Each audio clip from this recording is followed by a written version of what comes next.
后来继续来看，民众党要伫2月15来举办着党主席的补选，目前只有代理主席黄国昌一个人登记。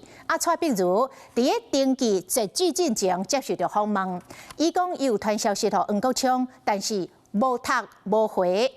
黄国昌回应讲，真愿意甲所有的党员交换意见。也毋过，伊拜托，嘛要考虑大家这个工作的时间。伊讲伊的工作，倒一个分量大，倒一个分量细，伊家己非常的清楚。等一下就来联络啊。就是没有联系上嘛，会啦，管道不太通，没有，一定会有联系的管道。讲想要甲宣布参选民众党主席的黄国昌，好好讲一下。不过，民众党前立委蔡碧如这一考就考几落工，煞拢等无黄国昌的回应。我所有的时间。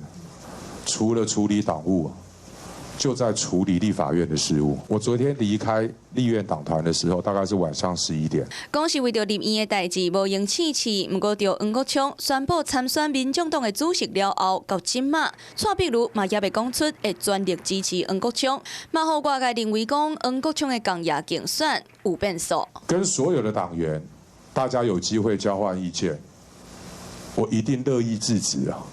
但是拜托，你要考虑一下大家工作的时间。在我的工作当中，孰轻孰重，我分得非常的清楚。那民众党内斗争的风波讲唔多，蔡碧如果讲郭文摕身躯边的政治无聊变啊，还是倒一个无聊变啊？蔡碧如搁直接讲是爱逼我讲周律师单地含心，敢无讲这款话？蔡碧如无回应。我简单回答，我们大家各自做好各自的工作。冷淡回应，无想要搁搬话。不过今仔日就是民众党党魁补选登记的最后一天，伫这进前，黄国昌、蔡碧如敢有机会联络到，嘛互主席的补选充满变数。你好，我是宋彦明，想掌握最及时的新闻资讯吗？赶紧订阅、按赞、开启小铃铛，锁定华视新闻 YouTube 频道。